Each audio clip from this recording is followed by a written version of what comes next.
ओम नमः सिद्धेभ्यः। ओम नमः सिद्धेभ्यः। ओम नमः सिद्धेभ्यः।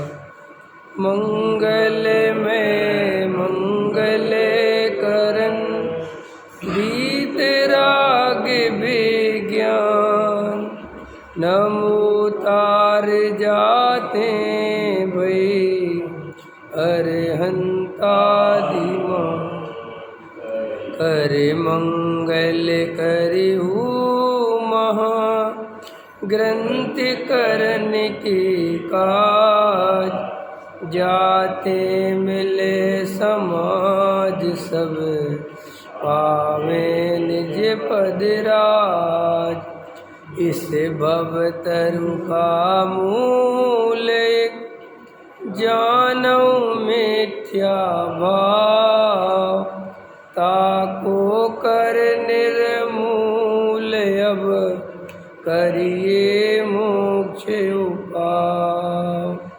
संतप्त मानस शांत हो जिनके गुणों के गान में वे वर्धमान महान जिन विचर मोक्ष मार्ग प्रकाशक सातवां अधिकार अष्ट क्रमांक 266 है। अंतिम पेज है। सम्यक दर्शन की चर्चा चल रही है। अभी अपन जो पूज्य गुरुदेव श्री का प्रवचन सुन रहे थे वो बहुत मार्मिक था। उसमें स्फटिक मणि का उदाहरण देके भगवान आत्मा की बात समझा रहे थे। एक स्फटिक मणि होता है, वो स्वभाव से स्वच्छ और निर्मल होता है। ख्याल में है ना, उसमें कोई कलर वलर नहीं होते, वो तो स्वच्छ श्वेत निर्मल होता है। लेकिन उसका एक ऐसा स्वभाव भी होता है कि वो जिस कपड़े के जिस कलर के संयोग में जाता है, जैसे लाल रंग का कपड़ा अपन ने ऐसा बिछाया और उस पर वो स्फटिक मणि रखा तो वो पूरा लाल रंग का दिखाई देगा। उसका श्वेत रंग दिखाई देगा ही नहीं। आप उसका निर्मलपन दिखे, आपको ऐसा लगेगा कि पूरा स्फटिक मणि लाल है। हरे पे रखो तो हरा, नीले पे रखो तो नीला। तो समझा रहे थे वो कि जो जोहरी है, जो परीक्षक है, जो जानने वाला है, जो समझदार पुरुष है, वो उस लाल मणि लाल दिख रही है, वो कपड़े पे रखी हुई ऐसा दिख रहा है कि लाल ही तो है। लेकिन ऐसा दिखने पर भी वो ये जानता है कि ये मणि लाल हुआ नहीं, इसके अंदर लालिमा का प्रवेश हुआ ही नहीं है। ये तो ये लालिमा कपड़े के संयोग से दिख रही है। अभी कपड़ा खींच लो तो बिल्कुल अपने स्वभाव में ज्यों की त्यों मौजूद है। ख्याल में है कि नहीं आया? लेकिन इसके निमित्त से ऐसा उन दोनों के बीच में निमित्त नैमित्तिक संबंध है, ऐसा स्वरूप है वस्तु का कि वो लाल कपड़े के संयोग में जाती है तो वो लाल दिखाई देती है। ख्याल में है कि नहीं आया? तो वहाँ पर उदाहरण को ध्यान से सुनो।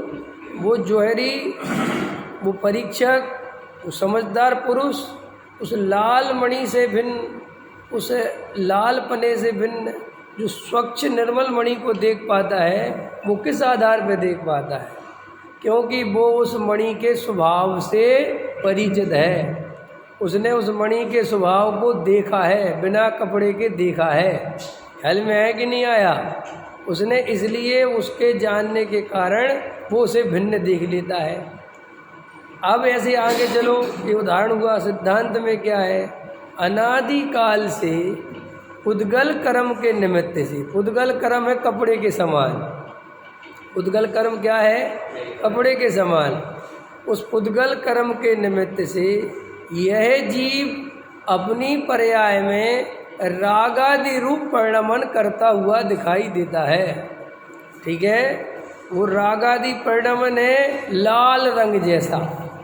ख्याल में है ना? वो रागादि परिणमन कैसा है? लाल रंग जैसा। निमित्त कौन है? निमित्त कौन है? कर्म का उदय। और लाल रंग कौन है? वो एक समय का रागादि भाव।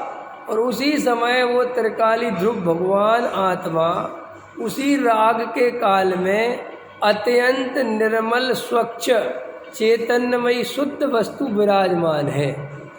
लेकिन जैसे वह अज्ञानी पुरुष कपड़े पर रखे हुए स्फटिक मणि को लाल ही देखता है और ऐसा मानता है कि यह मणि लाल रंग की ही है, क्योंकि वो उसके स्वभाव से परिचित नहीं है।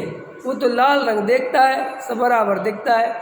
जैसे कभी, हालांकि अब आपको तो ऐसे कोई बहुत ज़्यादा लाल रंग की उसकी ज़रूरत नहीं है कि आप स्फटिक मणि देखो कि नहीं देखो। आप ऐसा देख लो, आप एक लाल कलर का मग्गा लाना या ब्लू कलर का, क्या कहते हैं उसे तुम लोग, समझ में आया?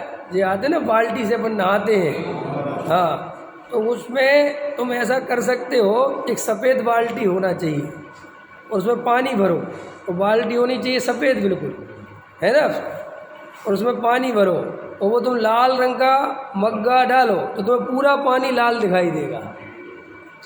तो पानी लाल हुआ नहीं हुआ, और ऐसा ऊपर करो उसको मग्गे को, पानी जो का दो देखता, फिर डालो। ऐसा तुम घर में अपने उदाहरण देख के सिद्ध कर सकते हो। समझ में आया? दूध का भी उदाहरण दिया जाए कि दूध में नीलमणि डालो तो पूरा दूध कैसा दिखाई देता है, नीला नीला, और हटाओ तो फिर जो का दो।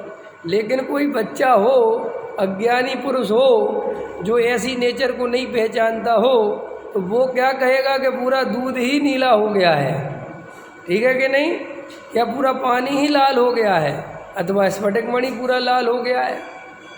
तो आचार्य कहते हैं कि अज्ञानी पुरुष की बेचारे की कोई गलती नहीं है इस रूप में, क्योंकि उसने कभी इस तरीके के स्वभाव को, नीलमणि के दूध के स्वभाव को कभी जाना ही नहीं कि क्या सिस्टम है। उसने तो जब देखा नीला दूध देखा, नीलमणि डला हुआ देखा। इस जीव ने जब भी अपने को देखा, जब भी अपना परिचय हुआ, रागादि रूप ही परिचय हुआ। देखो, परिचय दो तरह का है हमें अपना। अधिकतर जीव तो अपने को शरीर ही मानते हैं। तन उपजत अपनी उपज जान, तन नसत आप घो नासबान। सो ये शरीर है सो मैं हूँ, ये शरीर नहीं रहेगा सो मैं भी नहीं रहूँगा। सो जो अत्यंत अज्ञानी जीव हैं वे तो शरीर को ही आत्मा मानते हैं। ख्याल में आएगी नहीं, उन्हें तो कुछ खबर ही नहीं बेचारों को। ठीक, आगे चलो। दूसरे तरह के जीव वो हैं जो थोड़ा स्वाध्याय आदि में या थोड़ी धर्म की बातें सुन लेते हैं, तो वो ऐसा सुन लेते कि शरीर अलग है और आत्मा अलग है। लेकिन अभी मेरा आत्मा अशुद्ध है, मैं तो रागी द्वेषी क्रोधी मानी लोभी मायाचारी हूँ, और मैं तपस्या करूँगा, मैं ऐसे त्याग व्रत करूँगा, ऐसे नियम धर्म लूँगा, वन जंगल चला जाऊँगा, मुझे बैराग आ जाएगा, तब मेरे राग द्वेष बढ़ जाएंगे और तब मेरा आत्मा शुद्ध। मैं उग्र तप करूँगा। क्या करूँगा? उग्र तप करूँगा। और तप माने शरीर को तपाने को जगत तप समझता है। नहीं समझ में आया क्या?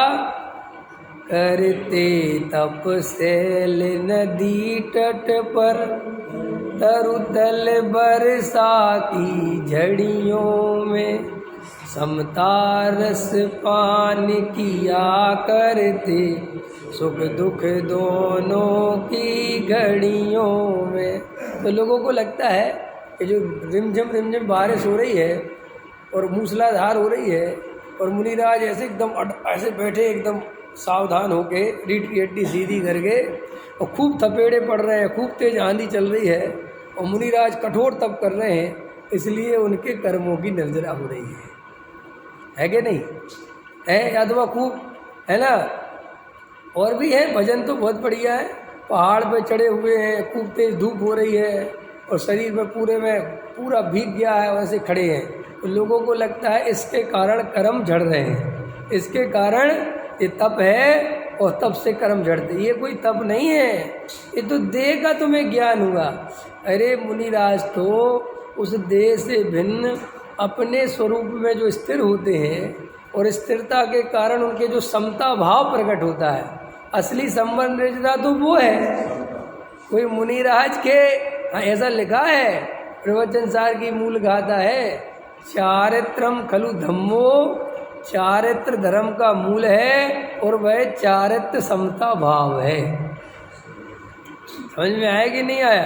सो अज्ञानी जीव तो ऐसी अपनी समझ लो धर्म की जो स्थिति है वो ऐसी समझता है कि आत्मा अशुद्ध है और वह घोर तप करके क्या करके तप करके जब सब त्याग व्रत ले लूँगा ऐसा हो जाऊँगा मैं और फिर मेरे कर्म झड़ेंगे। और ऐसे बहुत से अज्ञानी जीव कर्मों की निर्जरा मानते हैं, सो मुनि बन जाते हैं, साधु बन जाते हैं, बड़े उठपटांग नियम लेते रहते हैं, शरीर को क्रश करते रहते हैं, 200 उपवास 300 उपवास 100 उपवास 50 उपवास देह को सूखते रहते हैं और कैमरे वाले फ़ोटो खींचते हैं, अखबार में छपती है देखो फला मुनि ने इतना तप किया, तो उस अखबार की फ़ोटो को देख देख के प्रसन्न होते हैं, ख्याल में है ना, और सोचते हैं कि मेरे कर्म तो बहुत जड़ रहे और तो कर्म बहुत जड़ रहे। कर्म नहीं जड़ रहे, देह जड़ रही है। समझ में आया कि नहीं आया? कर्म देह के झड़ने से नहीं झड़ते, शरीर को सुखाने से कर्म नहीं सूखते, कर्म तो आत्मा में डूबने से सूखते हैं। और आत्मा की तो तुझे खबर ही नहीं, क्योंकि तू आत्मा का जो स्वरूप मानता है, अगर वैसा स्वरूप आत्मा का मानेगा तो आत्मा में डूब ही नहीं सकता, ये पक्की समझ लो।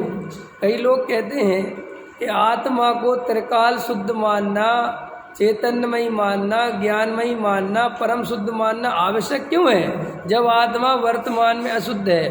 कि भैया वर्तमान में आत्मा अशुद्ध है, ये अशुद्ध न का कथन है।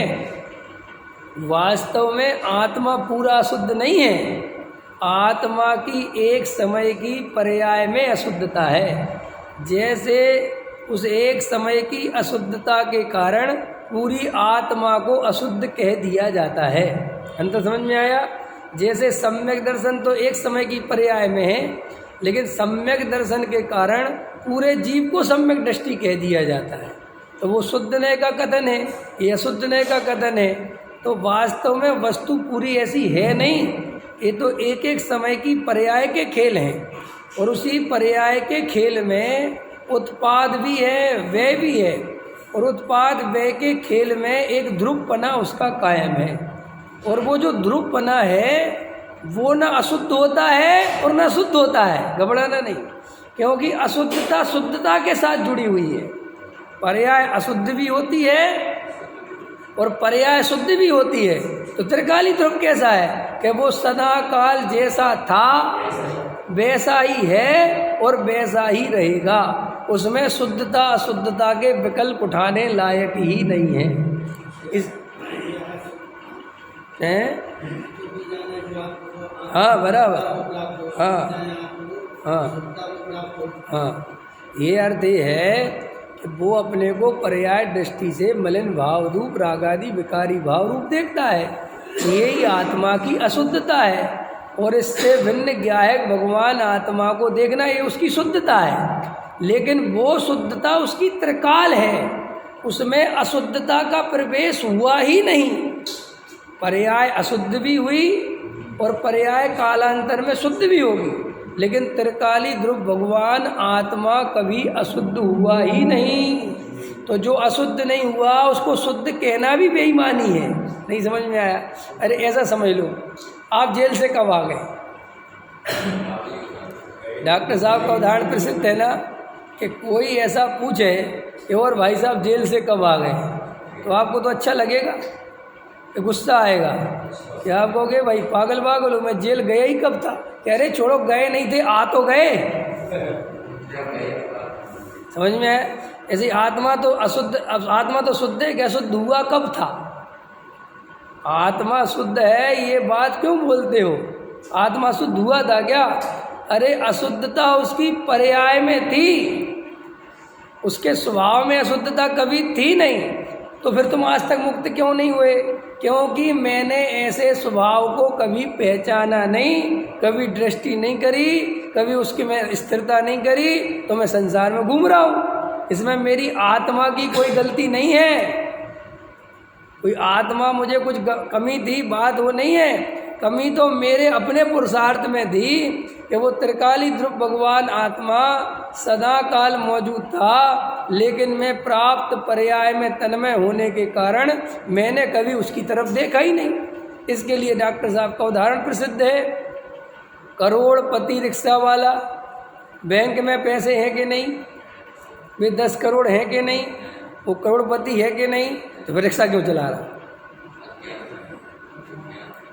बस इतनी सी बात है कि अज्ञान है। पैसे में कोई कमी है, जब उसे मिल सकते हैं कि नहीं मिल सकते? अरे जब उसी के तो मिल क्यों नहीं सकते? ख्याल में है कि नहीं? लेकिन बस उसको खबर नहीं। ऐसे ही जीव आत्मा का अनुभव कर सकता है कि नहीं, आत्मा का सुख भोग सकता है कि नहीं, अपने को त्रिकाली ध्रुव आत्मा देख सकता है कि नहीं? हाँ देख सकते, लेकिन देखने की फुर्सत ही नहीं है। आत्मा क्या करे? नहीं समझ में? वो तो है ना प्रकट, आत्मा प्रति समय प्रकट है कि नहीं? आवाल गोवाल सभी के अनुभव में आ रहा है कि नहीं? है ना। लेकिन जब उसको देखने का टाइम ही नहीं है, जब हमें परद्रव में ही सुख दिख रहा है, तो हम आत्मा की तरफ देखें क्यों? इसलिए तो आचार्य कहते हैं कि जब तक तुझे परद्रव्य में सुख दिखता रहेगा, तू कभी आत्मा देखेगा ही नहीं, भले ही तू आत्मा की बातें सुनता रहे। आत्मा की बात सुनना अलग बात है, और मैं सुख स्वरूप हूँ ये अलग बात है। अभी तो मैं दीन हूँ, मैं हीन हूँ, मैं गरीब हूँ, मेरे पास ज़्यादा पैसा नहीं है, नहीं समझा, मैं मनुष्य हूँ, मैं रोगी हूँ, अरे मुझे शरीर में बहुत तकलीफ़ है, अगर मेरी पत्नी मर गई तो मेरा क्या होगा, अगर मुझे बेटे ने घर से निकाल दिया तो मेरा क्या होगा, अगर मेरा पैसा छिन गया, कोई ले गया तो मेरा क्या होगा, अगर मेरी दुकान पर किसी ने कब्जा कर लिया तो मेरा क्या होगा। ऐसे भय से पीड़ित है, और त्रिकाली ध्रुव भगवान आत्मा की बात सुनता है, इसलिए कोई असर नहीं होता। इसलिए लोग कहते हैं कि पता नहीं जी हमें तो आत्मानुभव होता नहीं। अरे आत्मानुभव होगा कैसे? तुम आत्मा के लिए कुछ दाव पे लगाने को तैयार ही नहीं हो। तुम तो सब सुरक्षित रखकर, सब व्यवस्थित रखकर वो 1 घंटे आत्मा की बात सुना दो जी, सम्यक दर्शन हो जाए। कैसे हो जाए, क्यों हो जाए सम्यक दर्शन? जैसे वो चींटी मुँह में नमक रखती है और चीनी का स्वाद लेती है, ले पाएगी? ले पाएगी? ऐसे ये जीव पर द्रव्य में सुख की कल्पना करता है और एक तरफ से आत्मा चाहता है। कैसे मिलेगा, क्यों मिलेगा? आत्मा की एक शर्त समझ लो, उद्गल परमाणु में भी सुख बुद्धि रहेगी, जबकि ये शरीर तो अनंत पुद्गल परमाणुओं का बना पिंड है। वो धन है जो अनंत पुद्गल परमाणु है, वो मकान है जो अनंत पुद्गल परमाणु है। तेरी तो अभी कहाँ कहाँ सुख बुद्धि है। और आचार्य कह रहे हैं कि एक पुद्गल परमाणु में भी सुख बुद्धि रहेगी तो काम नहीं बनेगा। तो अब अपने अंदर में विचार करो कि भी हमें आत्मा से कितना प्रेम है। देखो भाई, बात समझने की नहीं है, बात समझ में नहीं आता ये नहीं है, बात क्षयोत्सम की नहीं है, बात कोई विशुद्धि की नहीं है, बात कोई खाने पीने की नहीं है, बात कोई तुम्हारे त्याग व्रत की नहीं है। बात इतनी है कि आत्मा की जैसी रुचि, जैसा समर्पण होना चाहिए वैसा नहीं, बस इसके कारण सम्यक दर्शन रुका हुआ है। और सम्यक दर्शन को रोकने वाला 3 काल में पैदा नहीं हुआ। कोई कर्म भरम कुछ नहीं करता, कोई कुछ नहीं करता, तेरी स्वयं की रुचि नहीं है। तुझे अभी पैसे में मज़ा आता है, विषय भोगों में मज़ा आता है, उनमें सुख की कल्पना चलती है, उनसे ही अनुकूलता सोचता है। बोलो, अभी तुम्हें 1 करोड़ रुपए मिले, ऐसा कोई बात आवे कि 1 करोड़ रुपए मिले, तुरंत मिल जाए यार तो मज़ा आ जाएगा। देखो तुरंत उसमें सुख की कल्पना हुई। अब भी तुमने कोई 50 लाख की ज़मीन कर रखी है और एकदम तुम्हारे पास सूचना आई कि वहाँ से हाईवे निकल रहा है, वो ज़मीन 2 करोड़ की होने वाली, तुरंत ओहो गजब मज़ा आ गया। क्या हुआ? 1 मिनट में कल्पना हो गई सुख की। और जब भी आत्मा की बात सुन रहे थे, कहाँ चली गई? जिसे अपनी आत्मा के अलावा कहीं सुख नहीं भासता, वो सम्यक दृष्टि होता है। इसलिए ये बनियों को सम्यक दर्शन नहीं हो रहा है, क्योंकि ये बनियाई बुद्धि नहीं छोड़ते, ये बनियाई बुद्धि रखते हैं। बनियाई बुद्धि माने ये धर्म को भी बनियाई बुद्धि वाला बना दिया। शास्त्रों को रटो, याद करो, पैसे इकट्ठे करो, मंदिर बनाओ, प्रतिमा विराजमान करो, और बड़ा मंदिर बनाओ, और पैसा इकट्ठा करो, ये करो वो करो, ये करो वो करो। जैसे व्यापार को बढ़ाने में लगा रहता है ना, कई लोगों की तो ऐसी बुद्धि है, मंदिर का फंड पड़ता रहे इसी में बुद्धि चलती रहती है। कोई ऐसा कह दे कि मंदिर का फंड है ना 1 ही करोड़, अरे ये तो बहुत दिक्कत की बात है, बढ़ाओ भैया, करो कुछ आयोजन फायोजन करो, फंड इकट्ठा करो।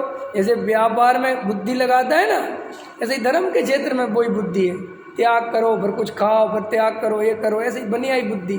और फिर उसी में समय सार सुनता है, उसी में आत्मा की चर्चा सुनता है। इसलिए कुछ नहीं होता, 0/0, और ना कभी कुछ होना है। भाई साहब, ये मार्ग क्षत्रियों का है।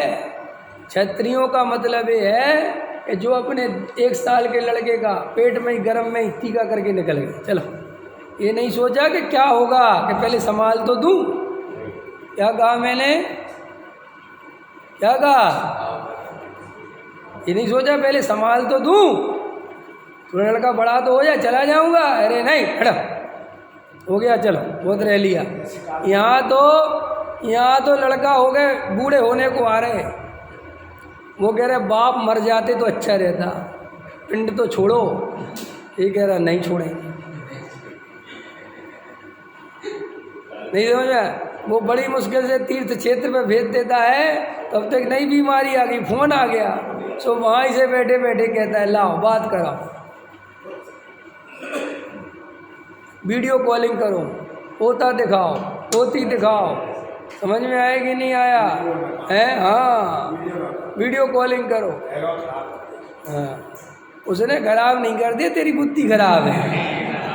पर द्रव्य को दोष देता है। पर द्रव्य को दोष क्यों देता है? बटन वाला मोबाइल रख, कौन कहता है तुझे कैमरे वाला रख, बटन वाला रख?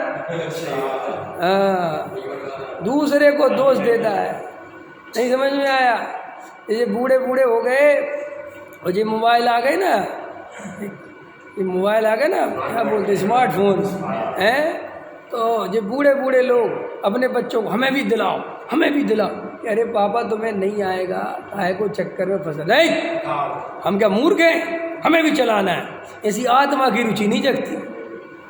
उस बुढ़ापे में मोबाइल की तो रुचि जग गई, लेकिन ऐसी रुचि नहीं जगी कि अरे मुझे आत्मा चाहिए, बंद करे सब बकवास, बहुत जी लिया मैंने तेरे साथ, अब नहीं रहना।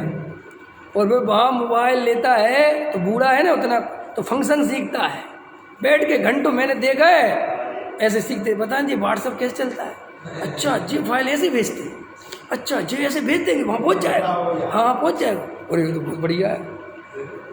वैसे मुझे ऐसी कोई बात नहीं है, मैंने सब प्रवचन वगैरह के लिए लिया है, मुझे थोड़ा स्वाध्याय वगैरह। भैया मुझे पता है तू कितना स्वाध्याय सुनेगा और कितना प्रवचन सुनेगा और कितनी राजनीति की बातें देखेगा।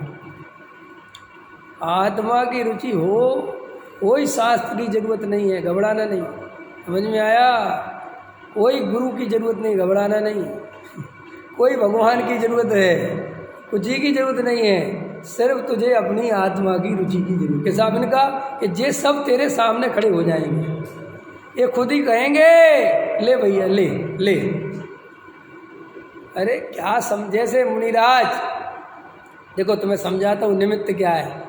देखो मुनिराज अपने स्वरूप में मस्त हैं और पुण्य पाप पे ऐसा पक्का श्रद्धान है कि कोई घर नहीं बनाते, कोई व्यवस्था नहीं करते, कोई विचार नहीं करते और आहारों के लिए निकल जाते हैं और कहते सुनो, अगर पुण्य को खिलाना होगा और इस शरीर को टिकना होगा तो आहार मिलेगा।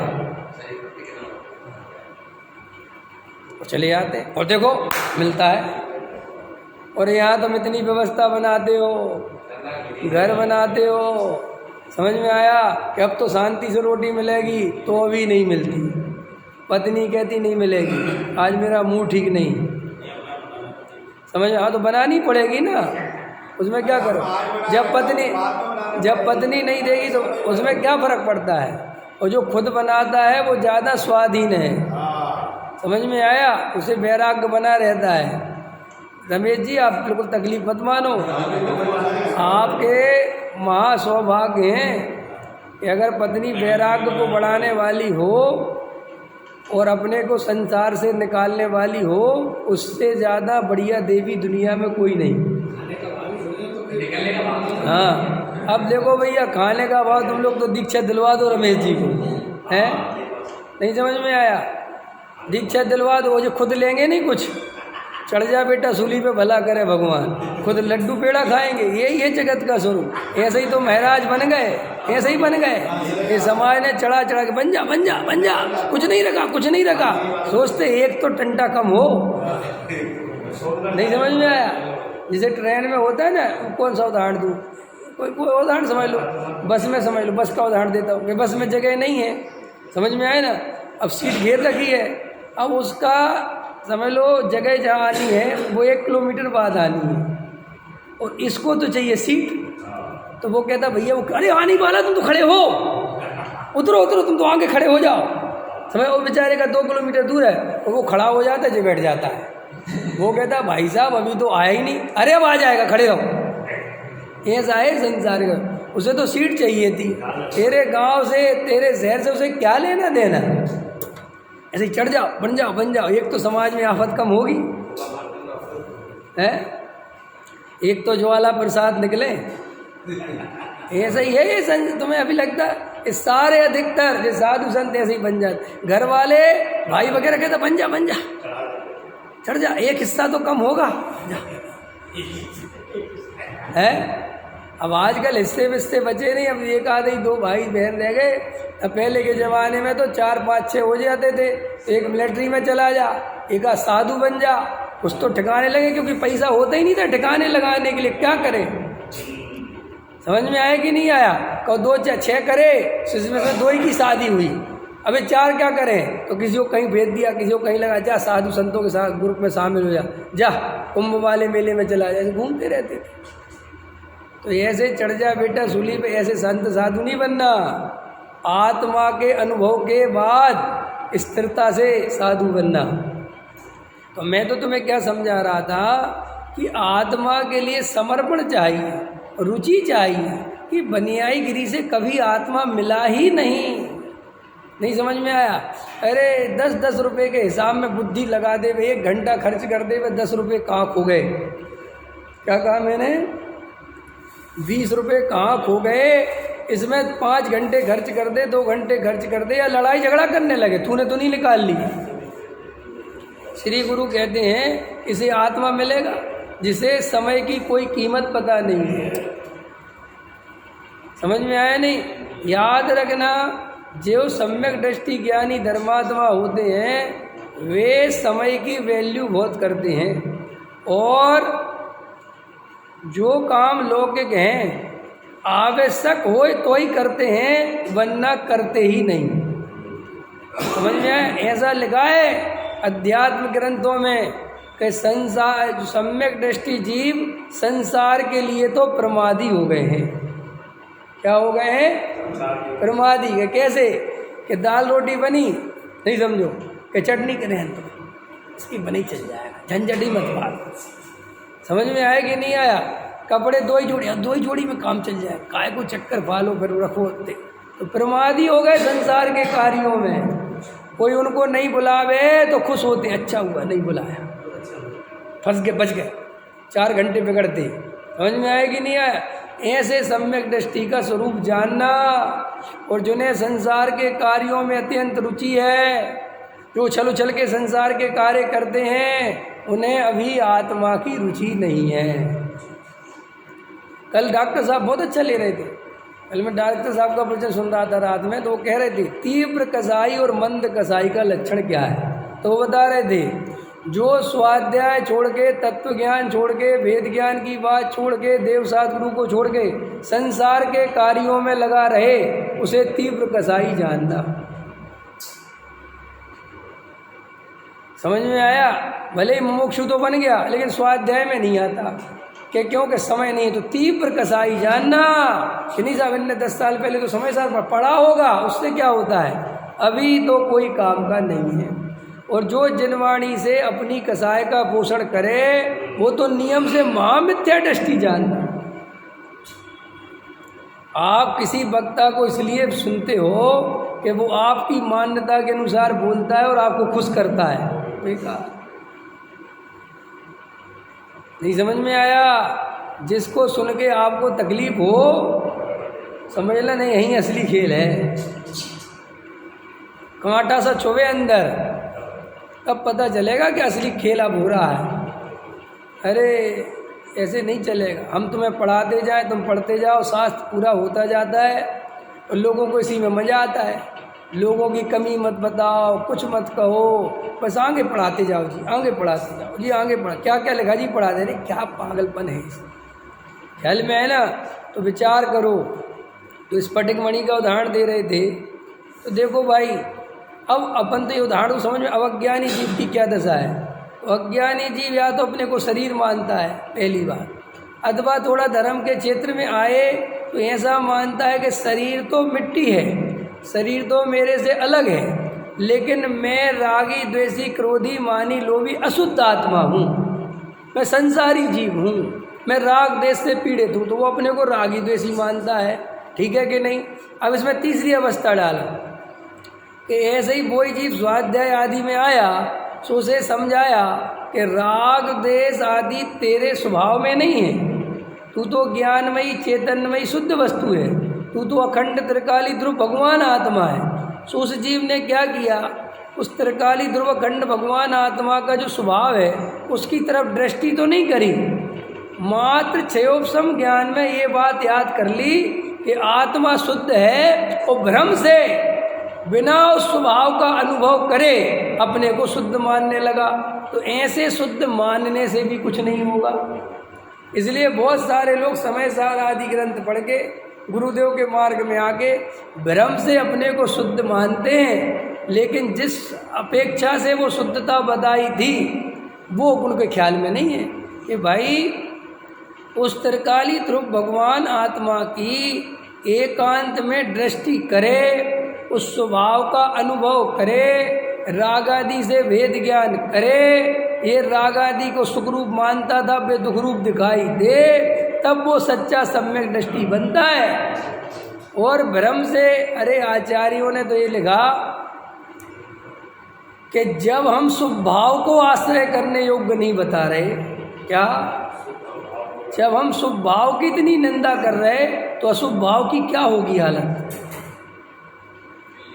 नहीं समझ में। जब हम ये कह रहे हैं कि देव शास्त्र गुरु पर हैं तो स्त्री पुत्र मकान दुकान क्या होंगे मेरे भाई, लेकिन तूने ये कैसा स्वाध्याय सुन लिया कि देव शास्त्र गुरु तो पर लग रहे, नहीं समझ में। स्त्री पुत्र मकान दुकान अपनी लग रहे, ये क्या पागल पागल हो गया, नहीं समझ में आया। तो तू गुरुओं की अपेक्षा नहीं समझा, तूने सच्चा वस्तु का स्वरूप भ्रम से अपने को शुद्ध मानना भी मिथ्यात्व है, सुनो ध्यान से, और अपने को अशुद्ध मानना भी मिथ्यात्व है। अपने को रागी द्वेषी अनुभव करना ये भी मिथ्यात्व है, और भ्रम से मैं तो राग आदि से भिन्न हूँ बिना ही अनुभव के भिन्न मानना ये भी मिथ्यात्व है। मार्ग सरल है, मार्ग कठिन नहीं, लेकिन बिना अभ्यास के मिलेगा नहीं। जैसे वो स्फटिक मणि के स्वभाव को जिस पुरुष ने देखा है वो ही कहता है मैं जानता हूँ इसमें स्वच्छता निर्मलता मौजूद है, लेकिन जिसने देखा ही नहीं उसके कहने की क्या कीमत। ऐसे ही अज्ञानी जी पहले अपने को रागी द्वेषी कहता था, अब समय सार पढ़ के अपने को शुद्ध कहता है, तो क्या कीमत है, बेकार है ना। क्यों, सिद्ध करके दिखाओ। इसी ग्रंथ में आचार्य कुंद देव ने क्या कहा कि आगम से युक्ति से परपर गुरु के उपदेश से, लेकिन स्वानुभव से प्रमाण करना, स्वानुभव के बिना। इसलिए देखो भाई ध्यान रखो, दुनिया में हर चीज़ का दान दिया जा सकता है। क्या कहा मैंने, दुनिया में हर चीज़ का आदान प्रदान किया जा सकता है, केवल सत्य का और अनुभव का नहीं।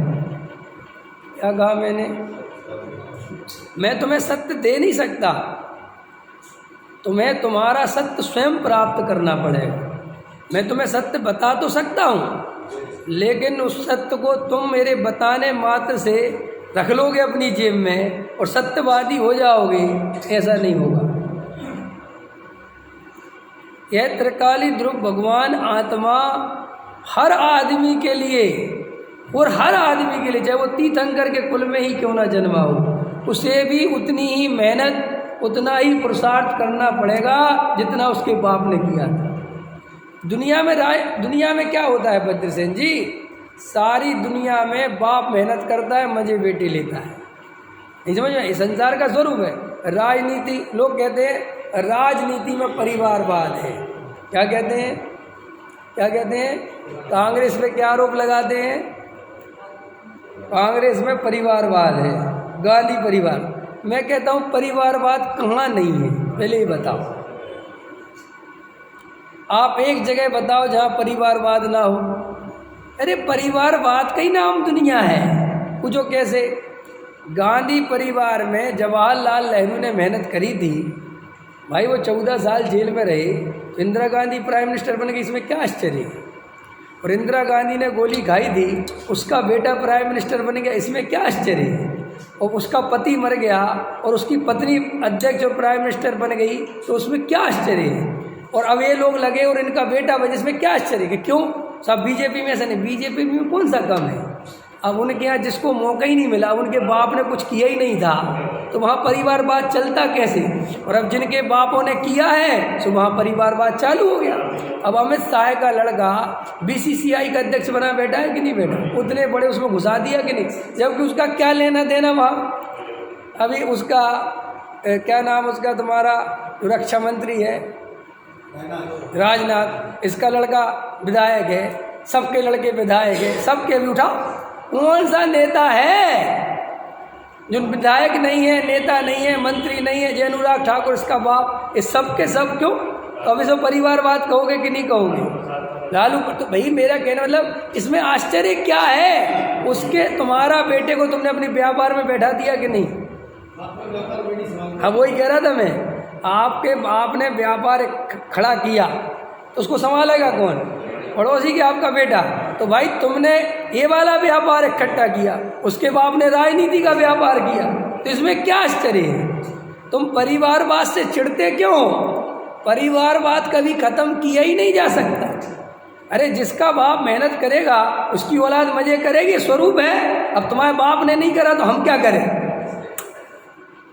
नहीं समझ में आया? तुम्हें चिढ़ होती है तो फिर हम क्या करें? भाई परिवारवाद से मत चिढ़ो।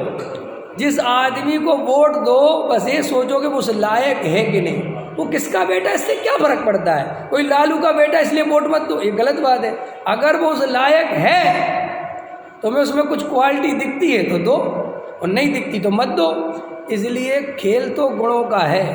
तीर्थंकर का बेटा, नहीं समझ में आया? भरत जी हैं तो कोई तीर्थंकर के बेटे उनको मुफ्त में मिल गया? अरे उनने भी अपनी मेहनत करी। अब भरत जी का मोक्ष बहुत अच्छा है, अंतर्मुहूर्त में मोक्ष हो गया, तो उसमें क्या है? मोक्ष तो अंतर्मुहूर्त में ही होता है, जितनों को भी हुआ। लेकिन अब किसी ने हजारों वर्ष लगा दिए अंतर्मुहूर्त लगाने में, तो हम क्या करें?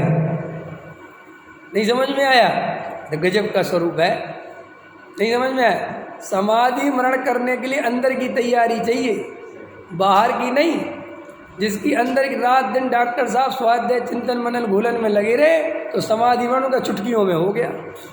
और जो क्रिया कांड में उलझे रहते हैं और समाधि समाधि करते रहते हैं, उनका कुमरण हो जाता है, समाधि मरण नहीं होता। क्योंकि देह की क्रिया का संभालने वाला समाधि मरण करेगा, इसकी कोई गारंटी नहीं है। लेकिन जो आत्मा को संभालेगा, जो तत्व विचार आदि में संलग्न रहेगा, वो गारंटी से समाधि मरण करेगा। जैसे भरत जी ने एंड मूवमेंट पे केवल ज्ञान लिया ना, एंड मूवमेंट पे है। एंड मूवमेंट समझते हो नहीं है? अंतर्मुहूर्त पहले घर छोड़ा और बस केवल ज्ञान हो गया।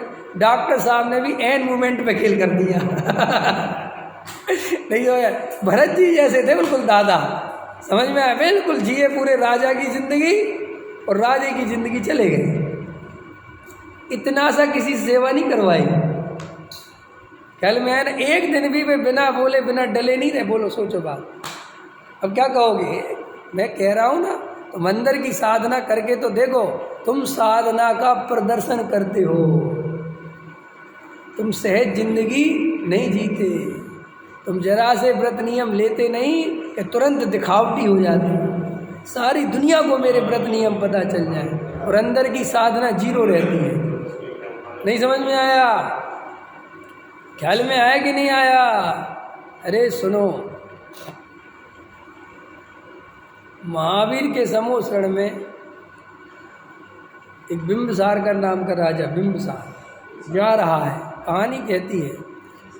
और वहाँ पर उसी राजा, एक दूसरे राज्य का राजा प्रसन्नचित्त, क्या नाम है उसका, वो वहाँ मुनि बन गया है। और वो रास्ते में जा रहे दर्शन के लिए, तो वो मुनि बन के साधना करता हुआ दिख रहा है। तो बिंबसार कहता है, देखो ये मेरा क्लासमेट था, कौन? प्रसन्नचित्त। और वो मैं तो इस घर गृहस्थी में फंसा रहा, और धन्य ये मुनिराज बन गए और ऐसा संसार छोड़ दिया, और देखो कैसे मग्न है ध्यान में। ठीक है कि नहीं? और कहानी कहती है कि आगे जाके वो राजा समोषण में पहुंचा महावीर की, तो वहाँ उसको विकल्प आया कि जो अभी मैं रास्ते में मुझे प्रसन्नचित्त मुनिराज मिले थे, अगर उनका अभी मरण हो जाए तो वे कहाँ जाएंगे? समझ में आया ना? तो उत्तर आया कि जब तू उनके दर्शन कर रहा था उस समय मरण होता तो सीधा नरक जाना था। समझो, तू तो घबरा गया, क्या नरक जाना था?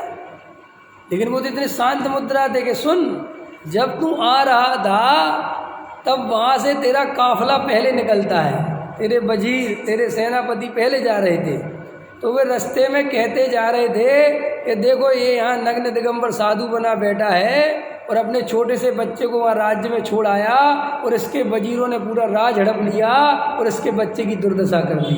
और तुम ऐसा बोल के निकल गए तुम्हारे, तो इसको इतना क्रोध आ गया, बैठे बैठे भूल गया कि मैं मुनि हूँ, और तलवार इसके हाथ में आ गई। जब भी होता तो सबके गर्दन अलग कर देता। और जब तू जा रहा था तब उसके ये भाव चल रहे थे। वो बाहर से कैसा दिख रहा था? बिल्कुल शांत, जैसे अपने स्वरूप में डूबा हुआ हो। समझ में आया? और बाद में एकदम संभला है, उसके अंदर ख्याल में, अरे मैं कहाँ से कहाँ चला गया, अब स्थिति ठीक है। अंदर समझ में आया? तो विचित्रता देखते हो तुम। जे बाहर से नाप मत करो, जिसे तुम साधु समझ रहे हो वो नरक जाने की तैयारी कर रहा, और जिसे तुम ग्रस्त समझ रहे वो स्वर्ग जाने की तैयारी कर रहे हो। क्या समझते हो संसार का स्वरूप? इसलिए बाहर से कुछ मत दिखाओ, सारा खेल अंदर का है। हाँ, वेश्या और पंडित का तो जगत प्रसिद्ध है। ख्याल में है ना कि वेश्या स्वर्ग चली गई और पंडित नरक चला गया। ऐसा अपने साथ ना हो जाए कि तुम बैठे मंदिर में हो और तुम्हें सुखी मुकेश अंबानी दिख रहा है। तुम बैठे मंदिर में हो और तुम्हें पद नरेंद्र मोदी का मजा आ रहा है, जब वो गाड़ी में से उतरता और 20 आदमी आगे और 20 पीछे, हमारे मन में भाव आ जाता, वाह यार कुछ भी कहो, मजे तो बहुत है। वो नरक जाएगा कि नहीं जाएगा वो तो मुझे पता नहीं, लेकिन उसी समय तुम्हें आयु कर्म बंधा तो तुम गए। इसलिए प्रति समय सावधान रहना, परिणामों में नहीं। अगर मिथ्या दृष्टि रहोगे तो ये परिणाम तो आए बिना रहेंगे नहीं। याद रखना, परिणामों को संभालने के मतलब परिणामों को देखते रहो ये नहीं होता है। परिणामों को संभालने का अर्थ देता है कि मिथ्यात्व का त्याग करो, सम्यक दृष्टि बनो, तभी ये परिणाम संभलेंगे। नहीं संभलने वाले कितना संभालोगे? मिथ्या दृष्टि कितना संभालेगा? नहीं समझ में आया है? उदाहरण दे दूं इसको संभालने के लिए। सामान्य उदाहरण तुम्हें समझ में आ जाएगा। अपनी परिणति की क्या हालत है ये समझा रहा हूँ। तुम यहाँ समय सार सुन रहे ना, आत्मा की बात सुन रहे ना। अभी तुम्हारी ये हालत है कि पीछे से कोई आवाज़ आए किसी के आने की, तो तुम्हें ऐसा सोचना कि मैं नहीं देखूँगा। क्या करना? परिणाम संभालना। ऐसा सोचना कि मैं नहीं देखूँ। छोटा सा उदाहरण दे रहा हूँ आपको, देखना तुम्हें कितनी ताकत लगेगी उसको संभालने में। और उसकी आवाज़ हो रहा है बार बार, 1 मिनट रोक लोगे, आधा मिनट रोक लोगे, और रोका कहाँ? सारा खेल तो वहीं चला गया। इसको रोकना थोड़ी कहते हैं। जो चित्त में घूमने लगे उसको रोकना थोड़ी कहते हैं। तो देखना तुम तुरंत देख ही लोगे कौन है यहाँ, जब तुम्हारा चित्त शांति लेता है। मैं देखता हूँ, सब देखता हूँ अंदर कि क्या स्थिति है। लोग मंदिर में दर्शन पूजन कर रहे होते हैं, स्वाध्याय आदि कर रहे होते हैं, यहाँ तक कि ध्यान कर रहे होते हैं, माला फेर रहे, जो भी तुम्हें लेना है, उसमें भी कोई आवे तो आंखें फेर लेता, कौन आया। तो ये विकार को ये माला फाला के बस से नहीं है रुकना। समझ में आए? अपने आप को रोक लोगे, ऐसे बैठ लोगे, इससे विकार रुक जाएगा, 3 काल में संभव नहीं है। ये तो जब सम्यक दृष्टि हो, पर में से सुख बुद्धि टूटे और अपने में तृप्ति हो, तो अपने आप ही किसी को देखने का भाव आता ही नहीं। और कभी कभी तुम्हारी परिणति जब उछलती है ना आत्मा की तरफ से, तब देखना, उस समय चेक करना, तुम्हें किसी को देखने का भाव नहीं आएगा। और जब तुम्हारी परिणति बिल्कुल स्थूल होगी, बिल्कुल बाहर धक्के खा रही होगी, तब पूरे टाइम तुम्हारी परिणति चंचल रहेगी। कभी इधर देखोगे, कभी उधर देखोगे, कभी इधर देखोगे, कभी उधर देखोगे। और उसी में दुश्मन हो तो फिर वैसे परिणाम, और कोई अपना हो तो वैसे परिणाम, स्त्री हो तो वैसे परिणाम, पुरुष हो तो वैसे परिणाम। तुम कहते हम परिणाम संभालेंगे, क्या संभालोगे तुम परिणाम? कैसे संभालोगे परिणाम? आत्मदृष्टि के बिना परिणाम संभलते ही नहीं। परिणामों को संभालने की चेष्टा व्यर्थ है। इसलिए आत्मा का आश्रय करो तो परिणाम संभलते हैं। सीधा सा देखो भाई, रस्सी पे चलते हुए देखा तुमने आदमी को, ठीक है कि नहीं? तो रस्सी पे कैसे चला जाता है? अपने बैलेंस पे ध्यान देता है, वो रस्सी पे नहीं, वो चल जाता है। समझ में आया कि नहीं आया? कल मैंने देखा ऐसा ऐसा एक झूला हो रहा, ऐसा ऐसा, और एक आदमी ने ऐसा बैलेंस सेट कर रखा भाई साहब, वो यहाँ जावे तो यहाँ उछल जावे, यहाँ जावे तो यहाँ उछल जाए, इतनी तेज़ी से उछले कि गिरे नहीं नीचे, और पूरे लोग गिर गए, तो विनर वो रहा। तो देखो, उसने अपने बैलेंस को संभाला। वो झूले को थोड़ी कुछ कर सकते हो। ऐसा ही परिणाम है झूले के जैसा। तुम तो अपने त्रिकाली ध्रुव दृष्टि को संभालो, तुम संभले रहोगे, गारंटी दे रहा हूँ। और तुम वो झूले की तरफ देखोगे, रुक जाए इतने में तो गिर ही जाओगे।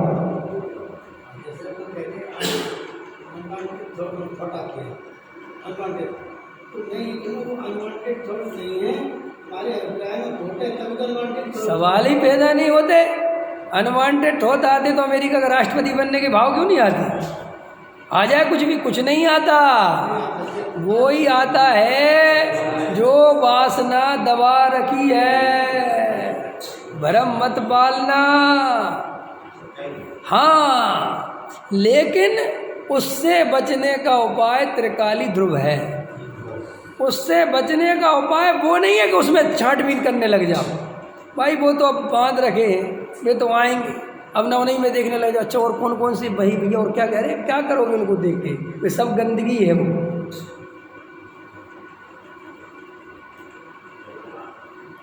है अपना मलमूत्र देखने योग्य नहीं है? क्यों नहीं है? अपना है ना, कि अपना होने पर भी कोई काम का नहीं, देखने योग्य नहीं। कि नहीं समझ में आया कि उसकी काट छाट करो, किसी व्यर्थ की बातें करते हो। ऐसा ही ये परिणाम विकार मल जैसे ही। भाई इनसे दृष्टि हटाओ, त्रिकाली ध्रुव पे लगाओ कि क्यों आए, किस लिए आए। इतनी चक्कर में फंसोगे तो फिर वहीं फंसे रह जाओगे। इसलिए कहते हैं परिणामों की चिंता मत कर, ज्ञायक पे दृष्टि कर। समझ में आया? अगर तेरी ज्ञायक पे दृष्टि रहेगी तो समता भाव प्रकट हुए बिना रहेगा नहीं, ये गारंटी है। लेकिन तू क्षयोपम ज्ञान से समता चाहता है, समय साल की गाथाएं याद करके समता चाहता है, 3 काल में नहीं आएगी। अरे कुंद कुंद उतर आए तो नहीं आएगी। कुंद कुंद पढ़ के सुना देना एक गाथाएं, तो भी कुछ होने वाला नहीं है। क्षयोपम ज्ञान से धर्म नहीं होता, क्रियाकांड से धर्म नहीं होता। सुन, तो 2 तरह के मूर्ख हैं। कई लोगों ने क्रियाकांड से धर्म की कल्पना कर रखी है, और पंडित विद्वानों ने क्षयोपम ज्ञान से धर्म की कल्पना कर रखी है। वे कहते शास्त्र पढ़ो, स्वाध्याय करते रहो, अरे ऐसी जिंदगी निकल जाएगी, कुछ होने वाला नहीं है। अगर तत्व विचार नहीं करोगे, वेद विज्ञान नहीं करोगे, आत्मा से सच्चा प्रेम नहीं करोगे, परद्रव्य में सुख की कल्पना नहीं तोड़ोगे, 3 काल में सम्यक दर्शन नहीं होगा। सहजानंदी शोध